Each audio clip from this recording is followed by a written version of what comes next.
A murder conviction. Overturned. Not because he didn't do it. A killer caught because of a home invasion he wasn't even in. A dead phone, a deleted photo, and a jury that found it anyway. A missing girl found in under an hour by people who weren't even supposed to be looking. 5 cases, 5 twists that nobody, not the police, not the family, not the internet, saw coming. This is Darkest Crimes.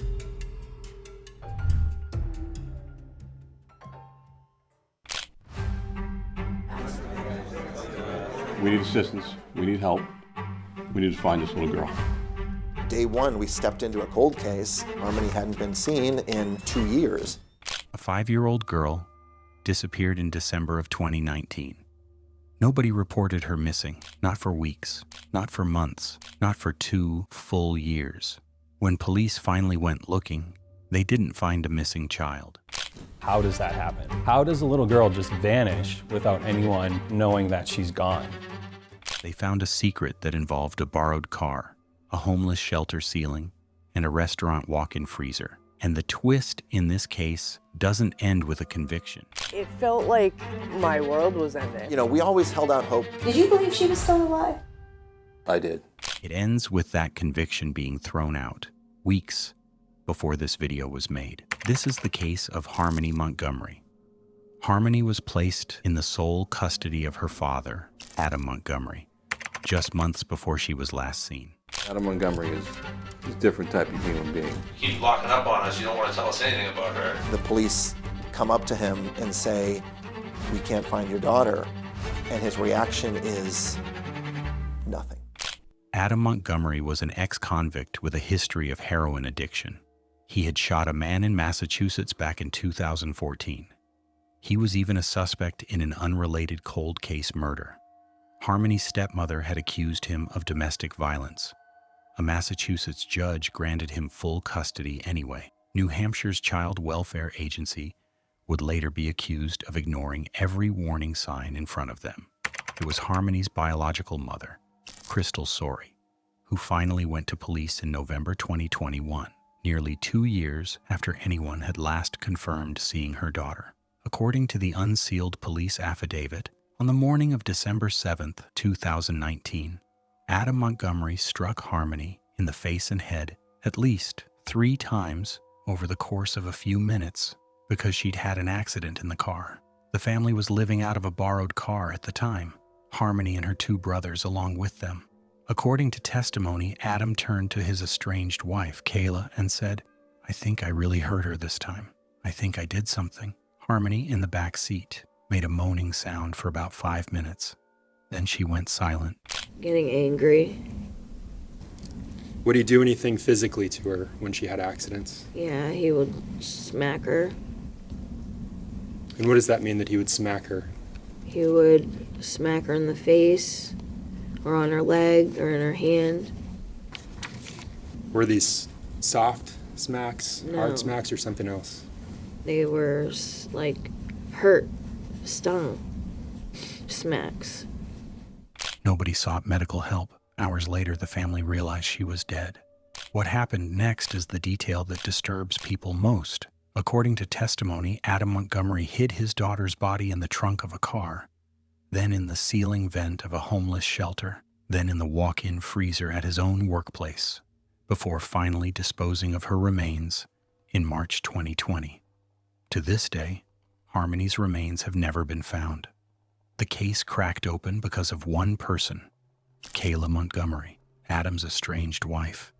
She'd already served 18 months for lying to a grand jury about her whereabouts when Harmony was last seen. Once she flipped, she testified that Adam killed Harmony while driving to get fast food. He started to tell us more than we had ever imagined this case would be. I loved my daughter unconditionally. That she'd tried to stop him, but was too afraid because he beat her too, and had grown increasingly paranoid that she would go to the police. A jury found Adam Montgomery guilty of second-degree murder, assault, abuse of a corpse, and falsifying physical evidence. He was sentenced to 56 years to life on the murder charge alone, plus another 43.5 years, combined across the other convictions. Your Honor, as you know, the defendant has been found guilty of beating Harmony Montgomery in July of 2019, guilty of murdering Harmony Montgomery, a child under the age of 13, and then transporting and hiding and abusing her body and compacting her into smaller and smaller bags and ultimately disposing of her on March of 2020. For a moment, this looked like it was over.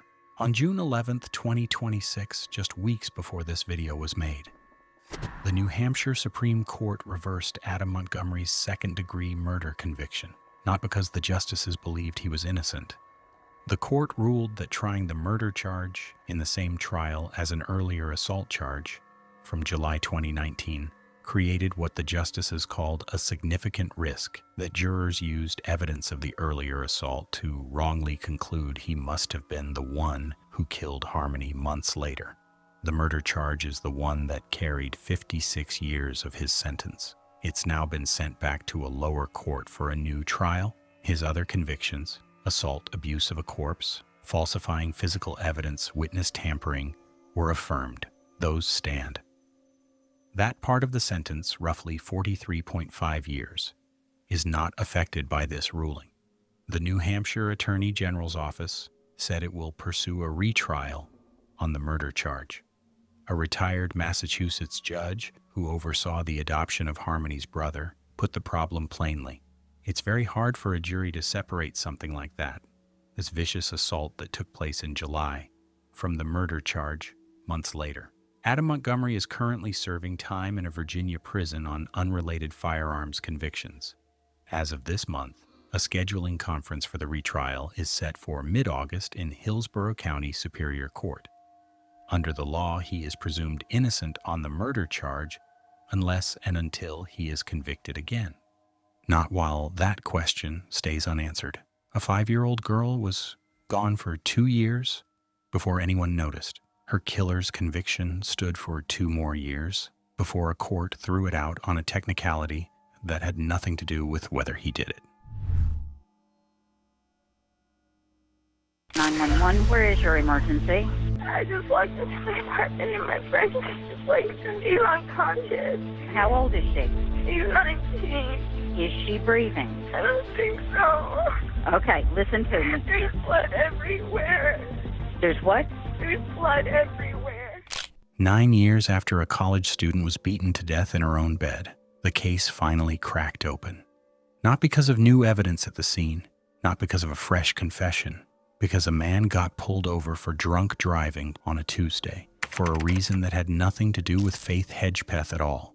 This is her case, and it's still not over. Faith Hedgepeth was a third-year student at UNC Chapel Hill. On the night of September 6, 2012, she went out with her roommate. Nothing about the night suggested danger. They came home together. Faith went to bed. Sometime between 4:25 and 11 the next morning, someone entered her room. She never got back up. There was no sign of forced entry. Whoever did this either got in or was already inside. The autopsy revealed extensive skull fractures, cuts to her face and head, injuries consistent with a violent, sustained beating. At the scene, investigators found a paper bag from a beloved Chapel Hill late-night spot called Time Out. On it, someone had scrawled a taunting note about jealousy. The pen used to write it held something far more useful than the handwriting: DNA that matched genetic material recovered from Faith's body. Investigators also recovered a voicemail, possibly recorded by accident. You're listening to a voicemail that came from Faith's phone on the night of the murder to her friend Una Chavis. It was probably unintentional, the result of an accident we've all made. She's notorious for doing a butt dial phone call where she accidentally calls somebody with the phone in her pocket, so I just assumed that was what it was. If it sounds undecipherable to you, you're not alone. That may have captured audio from around the time of the attack. For years, none of it pointed anywhere. In 2016, police released a DNA phenotyping image, a forensic guess at the suspect's face. It didn't work, not yet. 9 years passed. Then, in 2021, a man named Miguel Enrique Salguero Olivares was arrested on an unrelated drunk driving charge. Routine as that sounds, it put his DNA into the system. It matched. In September 2021, Chapel Hill police charged him with first-degree murder in Faith's death. He was taken into custody, held without bail. He has pleaded not guilty. Under the law, he is presumed innocent unless and until proven guilty in court. Getting this case to trial has been its own battle. In court filings, the defense revealed something explosive. A Chapel Hill police report from the time of Faith's death, documenting a blood sample collected from her apartment's bathroom door. According to the defense, that evidence has since gone missing. When they asked the department where it was, they were told police didn't have it. A Durham County judge has since ordered the department to account for its whereabouts. The defense has also pointed towards someone else who was in the apartment complex that night. A theory prosecutors are fighting to keep away from the jury unless it clears a real legal threshold first. Investigators maintain there wasn't enough evidence to support that theory. In late 2025, the defense pushed for a trial as early as May 2026, arguing their client had already spent years in and out of court. A judge ultimately set the trial date for September 28, 2026, more than 13 years after Faith's death. Prosecutors asked the court to seal future pretrial filings from public view, citing over a decade of intense media coverage. In June 2026, that request was denied. The filings will stay public. As of now, the trial is set for September 28, 2026 in Orange County, North Carolina. The missing blood sample, the fight over who else might have been involved, nearly 14 years of waiting, all of it converges this fall in a courtroom, in front of a jury that has to decide what actually happened on a morning most of them were barely old enough to remember. Salguero Olivares remains presumed innocent. Faith Hedgepeth's family has waited 13 years for a trial that still hasn't happened. Brother of Rachel Morin. We lost my beloved sister Rachel. She went for a walk in one of our family's favorite places, what would later become the spot where my sister's body was found. 3,000 miles. That's the distance between where this case finally cracked open and where it actually happened. But before any of that, there was just a woman on a trail. A mother of 5 went for an evening run and never came home. Her body was found the next day, hidden in a drainage culvert. For 10 months, her killer was a ghost. No name, no face, nothing but a hand-drawn sketch. Then that 3,000-mile gap finally closed. And it closed the case wide open. This is the case of Rachel Morin. This week marked 1 month since Rachel Morin was killed while on the Montgomery Trail here in Bel Air. The search for a missing woman in Harford County came to a tragic end earlier today when neighbors found her body at a local trail in Bel Air. Well, we firmly believe this is the body of Rachel Morin. Rachel Morin was 37, living an ordinary life in Harford County, Maryland. The Ma and Pa Trail in Bel Air was her regular running route, a scenic, popular, supposedly safe path she used almost every day. On Saturday, August 5th, 2023, she went for her run. She didn't come home. Her boyfriend reported her missing just before midnight. Her car was still parked at the trailhead. The next day, her body was found in a culvert, roughly 60 to 70 feet off the trail. She had been raped and murdered, strangled and beaten. Investigators believe her attacker had hidden inside the drainage tunnel, waiting before ambushing her mid-run. A trail of blood led to the drain where her body was found, along with her smashed iPhone and shattered Apple Watch, submerged nearby. Here's where this case takes its most unbelievable turn. DNA recovered at Rachel's crime scene was linked to a completely separate case, a 2023 home invasion in Los Angeles, where a 9-year-old girl had been assaulted. That attack happened in March 2023. This DNA evidence has come back as a match. Unfortunately, that suspect has not been positively identified but he did leave behind his DNA. Same DNA profile, both crime scenes. Just like Faith Hedgepeth's case, the answer came from somewhere nobody was looking for it. Except this time, it wasn't a local drunk driving stop. It was a home invasion 3,000 miles away. But there was still a problem. They had the DNA. They even had video footage from the LA break-in. No identity attached to any of it. The FBI's investigative genetic genealogy team had to trace the DNA to potential family members, eventually traveling all the way to El Salvador to help identify the suspect. The man's name was Victor Antonio Martinez Hernandez. His backstory was almost too disturbing to believe.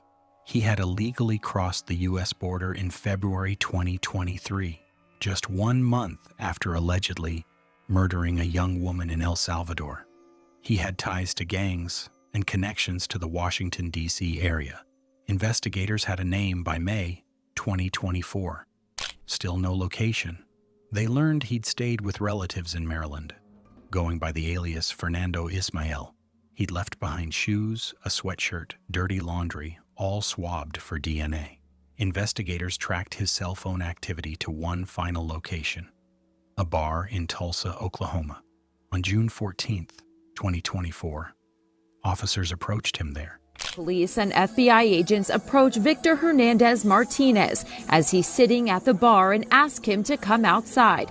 Officers then ask Hernandez for ID. Any ID? No. But he tells the officer he doesn't have any and gives a fake name. Moments later, Hernandez is placed in handcuffs after police uncover his real identity. Victor Antonio Martinez Hernandez, correct? Yeah. Hernandez is then placed in the back of the cop car. Tulsa police say they received a tip that Hernandez was in the Tulsa area. He lied about his identity. It didn't hold. He was taken into custody. His trial began April 1st, 2025, in Harford County Circuit Court. The defense called one witness, presented evidence for 10 minutes. Prosecutors laid out a chilling, methodical case. That Martinez Hernandez grabbed Rachel off the trail, bashed her head against nearby rocks, raped her, and hid her body in the drainage culvert. The jury deliberated for less than an hour. Guilty on all counts: first-degree premeditated murder, first-degree rape, a sex offense, and kidnapping. On August 11th, 2025, he was sentenced to life without parole, plus another life sentence, plus 40 years.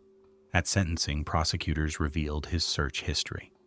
People being shot in the head, jumping from trains, car accidents, a ghost with no name for 10 months, caught because of a crime he committed against someone else in a different state that had nothing to do with Rachel Morin at all. A suspicious death investigation underway following a gruesome discovery. It's shocking. I've never covered anything like this before. No human deserves this. We're finding body parts everywhere. Before we knew anything, people immediately started shouting, "serial killer." It's scary that, you go on a first date with somebody and this is what you have to worry about. It's the worst feeling a mother could ever have. He deleted it. He was sure that was the end of it. It wasn't. A first date, a seafood dinner, a few drinks by the water. That's how it was supposed to end, with a good night, maybe a second date. Instead, within 24 hours, a 19-year-old college student was dead, dismembered, and scattered across 2 states. Her car was already burning on the side of the road before her family even knew she was missing. This is the case of Sade Robinson. Robinson was 19, a student at Milwaukee Area Technical College, studying criminal justice, weeks from graduating with honors. She worked 2 jobs. Friends described her as ambitious, warm, full of plans for her future. That afternoon, she texted 33-year-old Maxwell Anderson. They arranged to go out that night. Dinner at a restaurant Anderson used to work at. Drinks after. At 6:30 p.m., Sade sent a Snapchat to a friend. A normal, happy moment. Her phone's GPS confirmed she was there. That was the last confirmed sighting of Sade Robinson alive. In the early hours of April 2nd, Sade's phone left Anderson's home and began traveling across Milwaukee County.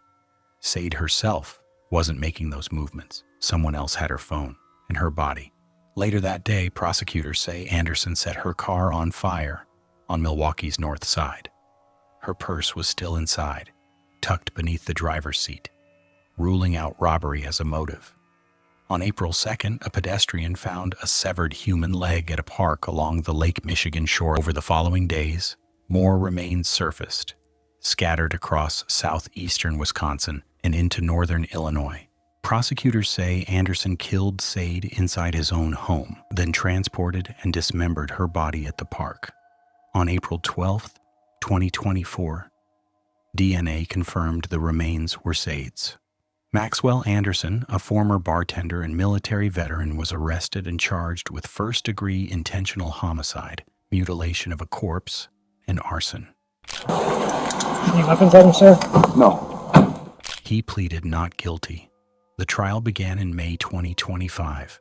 Prosecutors leaned on digital evidence, surveillance footage, phone data, to reconstruct Sade's final hours.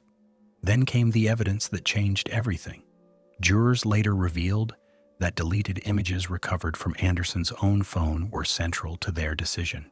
The photos showed Sade lying face down inside his home. He thought deleting them meant erasing the truth.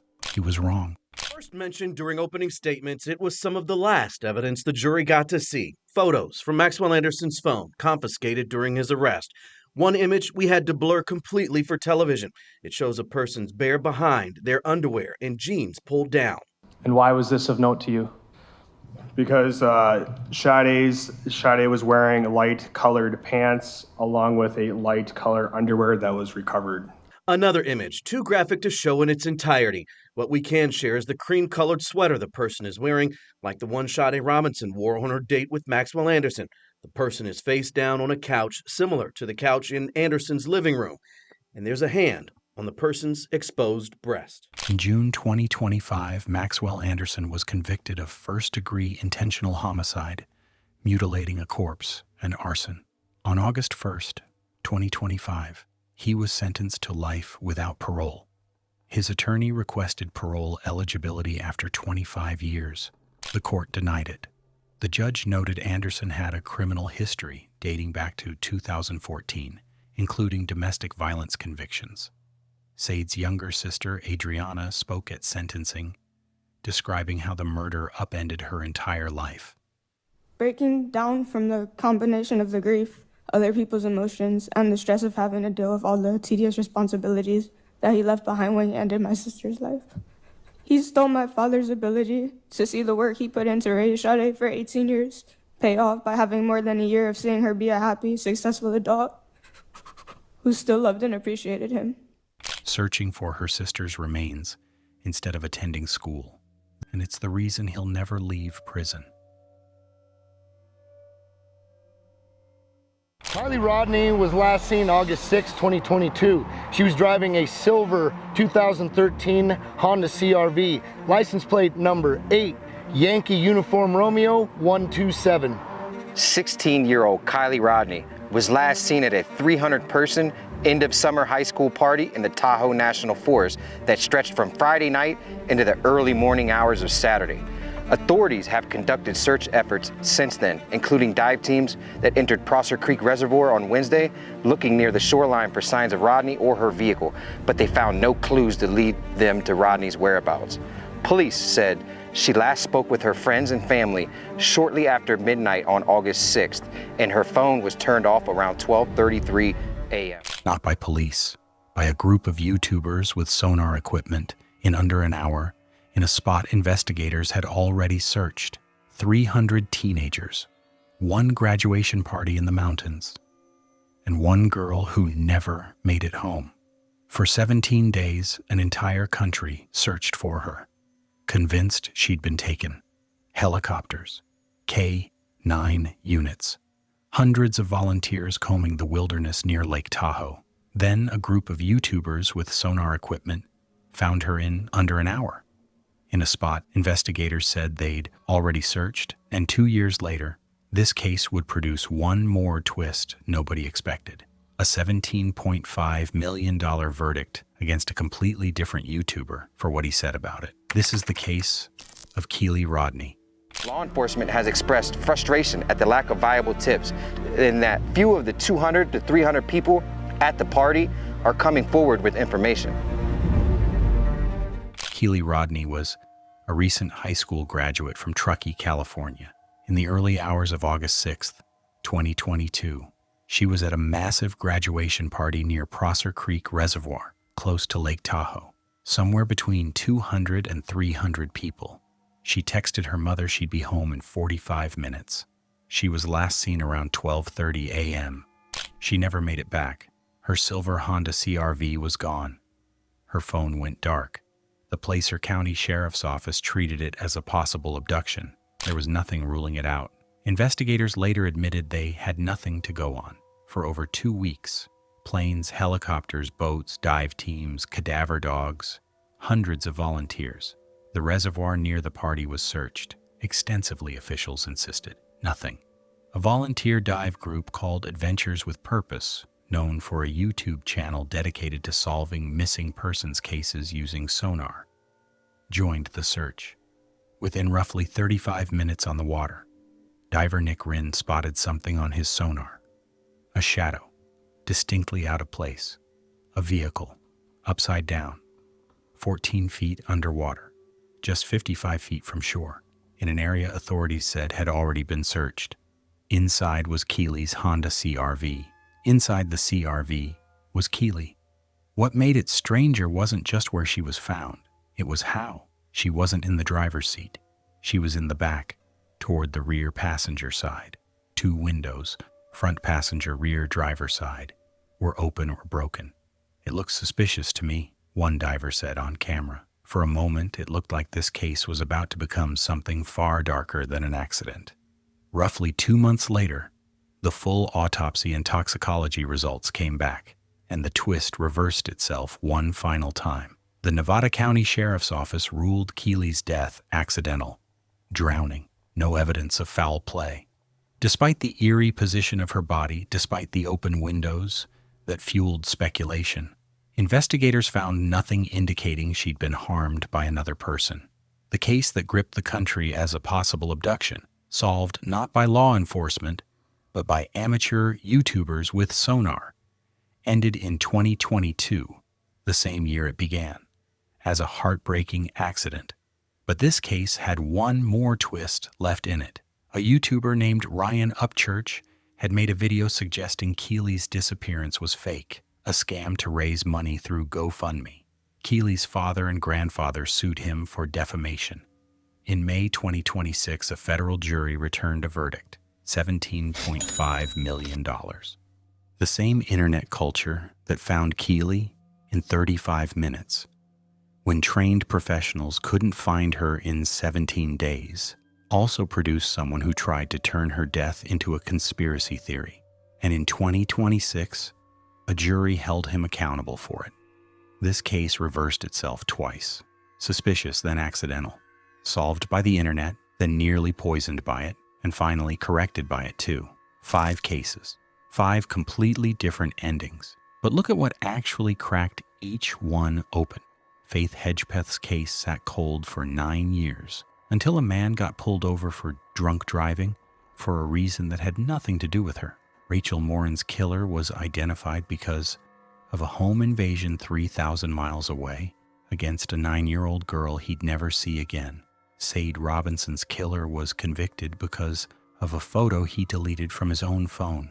Certain that meant it was gone, Kiely Rodni wasn't found by helicopters or cadaver dogs. She was found by YouTubers with sonar equipment in 35 minutes, and Harmony Montgomery's father's conviction wasn't undone by new evidence that he didn't do it. It was undone by a question about how a trial was run, a technicality that had nothing to do with what actually happened to her.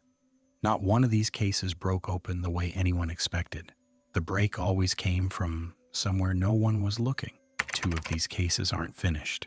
Faith Hedgepeth's trial hasn't happened yet. Adam Montgomery hasn't been retried. Both men remain, under the law, presumed innocent of the charges still in front of them. The question that should stay with you isn't how these 5 were solved. It's how many others are still sitting exactly where these were, waiting on a piece of DNA nobody's tested yet, a database that hasn't been searched, a person who hasn't been pulled over. Drop a comment. Which of these 5 twists did you see coming? Because I'm willing to bet it wasn't a single one. Subscribe to Darkest Crimes. New case files every week.